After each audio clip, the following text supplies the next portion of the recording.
예, 지난 한 달여 동안 김영재 원장 의혹을 추적해온 취재기자와 한 걸음 더 들어가 보겠습니다. 이호진 기자가 나와 있습니다. 자, 김영재 원장의 이중장부 의혹은 한 달 전 취재에서 그러니까 시작이 된 거죠. 네, 맞습니다. 저희가 김영재 의원을 처음 취재한 거는 지난달 초였습니다. 취재가 시작되고 며칠 뒤에 뒤에 보시는 것처럼 파쇄된 문서들이 담긴 대형 봉투들을 의원 측에서 버렸는데요. 이 중에 하나로 추정되는 봉투를 저희가 수거를 한 겁니다. 예, 이 조각난 문서들을 일일이 확인을 해보니 프로포폴이나 마약류 관리 대장이란 말이 적혀 있었고 또 고객들의 이름 그리고 몇 cc를 사용하고 몇 cc를 폐기했는지 이런 정보들이 나와 있는 것을 보고 저희가 이것은 향정신성 의약품 관리 대장의 일종이다라고 판단을 했던 겁니다. 예. 그런데 저희 보도가 나간 후에 김영재 의원 측이 보건소에 제출했던 대장은 그럼 어떤 겁니까?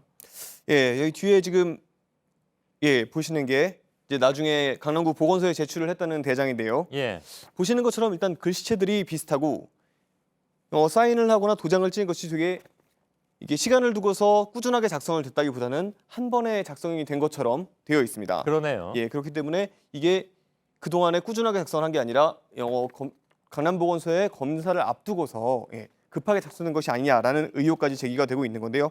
특히 이제 파쇄된 장부를 보면 앞서 리포트에도 보셨겠지만 2012년부터 2013년 사이에 작성이 된 걸 되어 있습니다. 예, 그런데 이 장부를 보면 2011년부터 2016년까지의 장부가 그대로 있다고 되어 있기 때문에 저희가 확보한 것이 또 다른 장부라는 생각을 할 수 있었습니다. 예. 뭐 당연히 그런 결론이 나올 수밖에 없는 상황인 것 같은데 취재한 것대로 이제 이중장부를 만들었다면 굳이 그렇게 할 이유는 뭘까요?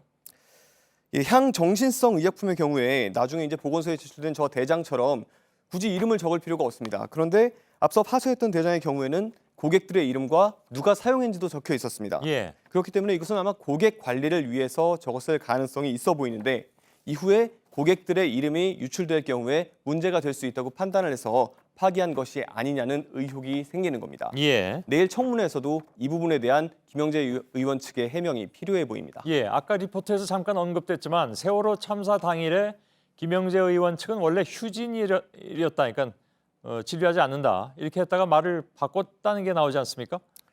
예, 맞습니다. 첫 보도일인 지난달 8일에 이제 처음 김영재 의원 측과 연락이 닿았는데요. 의원 측이 2014년 초에 청와대를 자주 드나들었다는 제보를 받아서 사실관계를 확인해달라고 부탁을 했습니다. 예, 그런데 취재진이 묻지도 않았는데 갑자기 의원 측에서 세월호 참사 당일에 대통령 피부 시술 의혹 기사를 보여주면서 혹시 이것 때문이냐고 물었습니다. 예, 그러면서 그날 서울에는 없었다고 하고 원래 수요일에는 쉬든가 운동을 했다고 밝혔습니다. 그런데 저희 보도 뒤에 강남구 보건소 조사 과정에서 세월호 참사 당일에 프로포폴을 처방한 사실이 확인된 겁니다. 예, 특히 이제 지금 보시는 게 김영재 의원의 프로포폴 사용 내역인데요.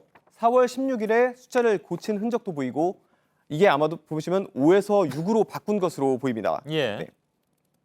일단 김영재 의원 측은 이후 이뤄진 보건소 조사에서 장모를 진료하고 운동을 갔다고 말을 바꿨습니다.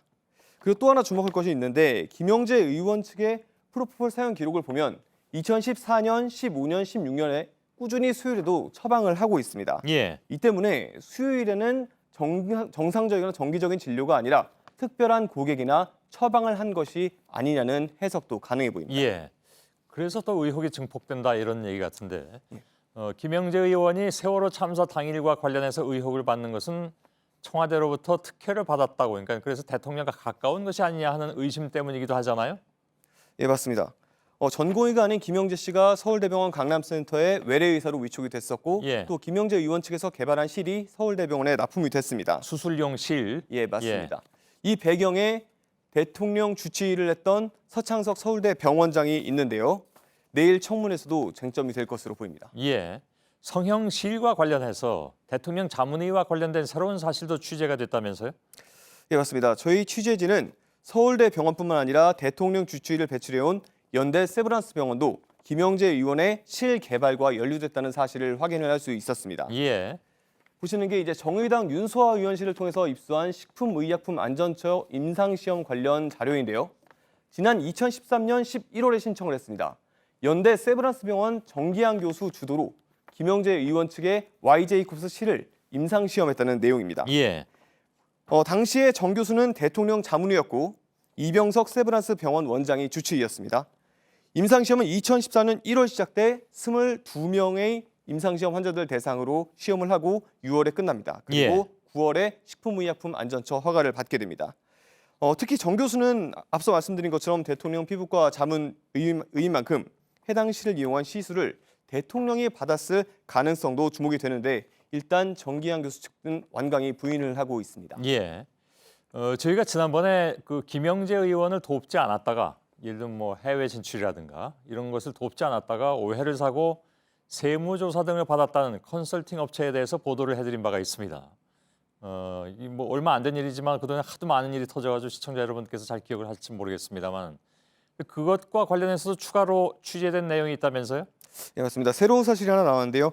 그간 김영재 의원에게 도움을 주지 않거나 김영재 의원과 갈등을 빚었던 곳들이 검찰 조사를 받거나 국세청 조사를 받는 일이 많았다는 주장들이 꾸준하게 제기돼 왔습니다. 예.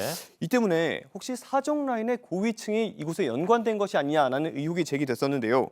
저희가 추가로 확인한 사실은 김영재 의원의 부인 박모 씨와 우병우 전 민정수석의 장모인 김장자 씨가 강남의 같은 미용실 원장으로부터 머리 손질을 해왔다는 사실을 확인할 수 있었습니다. 예. 박 씨의 경우에는 실개발사인 Y제이콥스의 관련자이자 또 존제이콥스의 대표인데요. 서울대병원을 찾아가서 실 납품을 제안했던 인물입니다. 예. 해당 미용실 원장에게 저희가 이제 찾아가서 확인을 해봤는데 두 사람이 본인 손님인 것은 맞지만 손님으로 맞았던 시기는 다르다라고 해명을 했습니다. 예. 알겠습니다. 2부에서 말이죠. 지난번에 왜 저 이희정 기자하고 같이 소셜 라이브에서 진행했던 그 직접 가져왔다는 그 파쇄된 종이 뭉치들 있죠? 네. 아직 보관하고 있죠? 예, 아직 가지고 예, 예. 그걸 가지고 나와서 좀 더 다시 좀 얘기를 나누도록 하죠. 예. 이호진 기자였습니다.